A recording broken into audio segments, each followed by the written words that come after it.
السلام عليكم. ازيكم عاملين ايه؟ يا رب تكونوا بخير.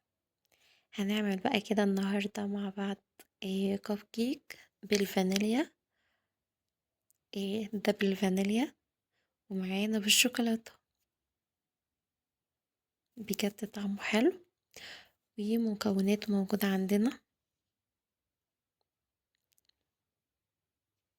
تعالي نشوف المكونات اللي معانا ايه. معانا هنا كده صينيه الكب كيك بتاعتنا. تقدروا تعملوه بالصينيه الكبيره او الصينيه الصغيره المتوفر عندكم. انا موجود عندي الصينيه الصغيره. ومعانا الورق بتاع الكب كيك. معانا الأشكال دي.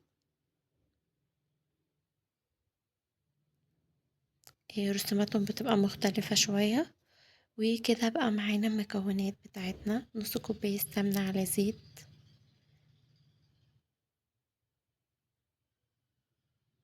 معانا كوباية لبن، ومعانا 3/4 كوباية سكر، ومعانا فانيليا وبيكنج باودر، ومعانا 3 بيضات، وكوبايتين دقيق. هنضيف كده البيض بقى في الخلاط. كده معانا 3 بيضات ضفناهم، و3/4 كوباية سكر، وكوباية اللبن،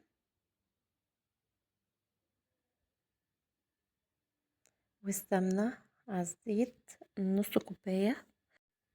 هنضربهم كده في مكونات السايلة كده مع بعضيها ومكونات الجافة بقى مع بعض. معانا كوبايتين دقيق كده على 2 فانيليا،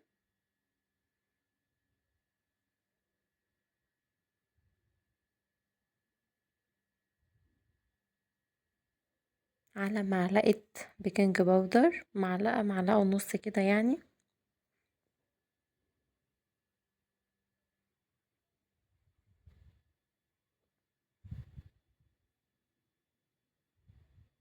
على رشة ملح.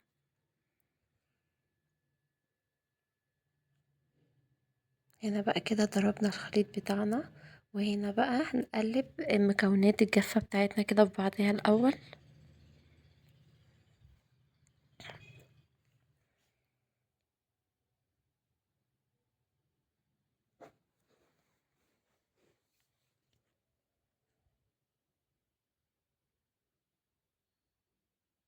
وهنا بقى هنضيف كده الخليط بتاعنا،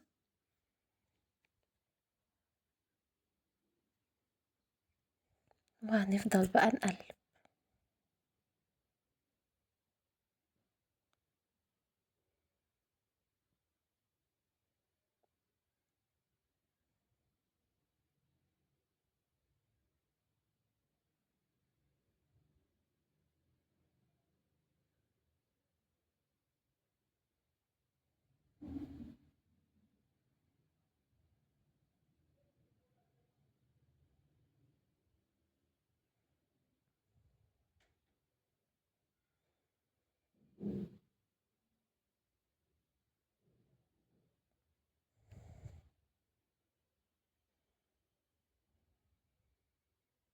هنفضل بقى كده نقلب. وهنا كده نجيب طبق تاني كده، وهنضيف كده الخليط بالنص، عشان احنا هنعمل واحدة بالفانيليا وواحدة بالشوكولاتة.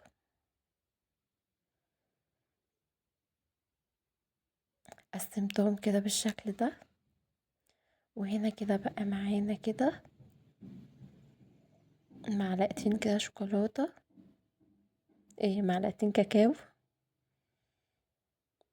وهنفضل كده نقلب. هنقلب بقى اللي احنا ضفنا عليها الكاكاو كده، نفضل بقى نقلب فيها.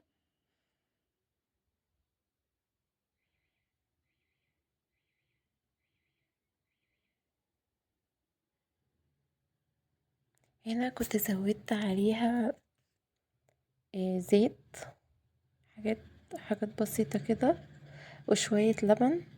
لا مش شوية يعني، معلقتين لبن كده، علشان احنا ضفنا معلقتين شوكولاتة عشان نعرف نقلبها حلو.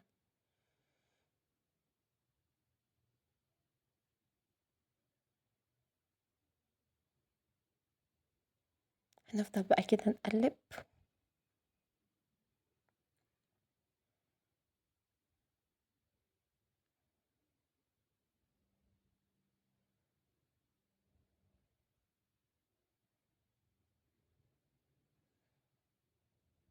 هو كده الخليط بتاعنا، نقلبه كمان شوية لما نتأكد اللي هو بقى تمام كده. بقى القوام بتاعه بقى مظبوط بالشكل ده. هنا بقى الصينية بتاعتنا، وهنا كده الورق بتاعنا، نبدأ بقى نرصصه في الصينية بتاعتنا بالشكل ده. هنرصص بقى كده الورق بتاعنا عليه كده رسومات بقى مختلفة.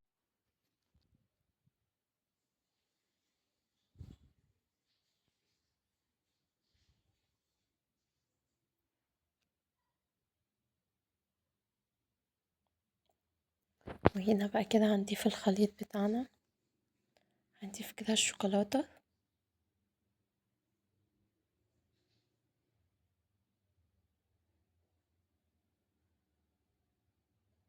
هنضيفه كده بمعلقة.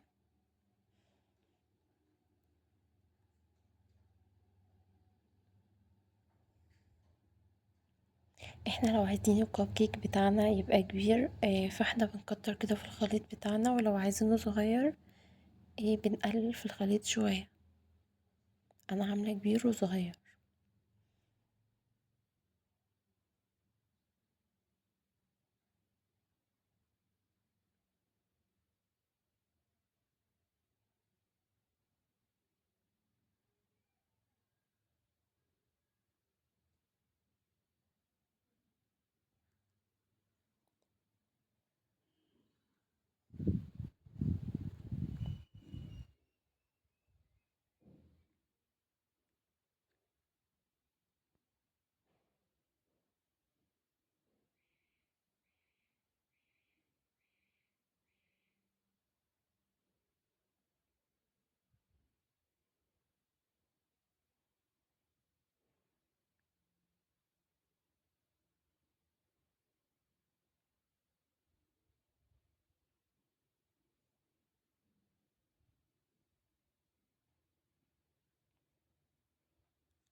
وهنا كده بقى هجيب نص معلقة كده من الخليط بتاعنا اللي هو بالفانيليا ده، وهضيفه كده بس على الوش، يعني هيعمل كده شكل كده مختلف بالشكل ده.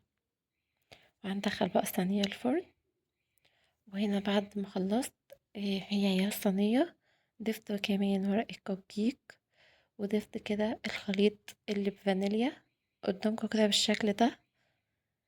بس هنا بقى ما كنتش مالياه كده، يعني الشوكولاتة هتلاقيها هي كبيرة، والفانيليا هتلاقيها صغيرة، علشان انا مقللة الخليط شوية بتاع الفانيليا، وضفت كده الشوكولاتة حاجات بسيطة كده على الوش، بتدي شكل كده ومنظر شكله حلو. وطلعت بقى معانا بالشكل ده. وطبعا انا زينتها بقى، تقدروا تزينوها بأي حاجة موجودة عندكم. انا كان عندي كده صوص مربى، وكان عندي جوز هند. طبعا ضفت المتوفر عندي، انتوا كمان تقدروا تضيفوا المتوفر عندكم، وممكن تسيبوها سادة عادي. بجد كانت حلوة، طعمها وشكلها حلو قوي. شوفوا بقى الفانيليا دي، اللي فانيليا دي بقى ضفت عليها حاجات شوكولاتة بسيطة، فطلعت معانا بالشكل ده. ودي اللي بالشوكولاتة ضايفة عليها حاجات فانيليا بسيطة، وطلعت معانا بالشكل ده. بجد حلوة قوي، وولادنا نعملها لولادنا هيحبوها وهيفرحوا بيها. ومكوناتها موجودة عندنا،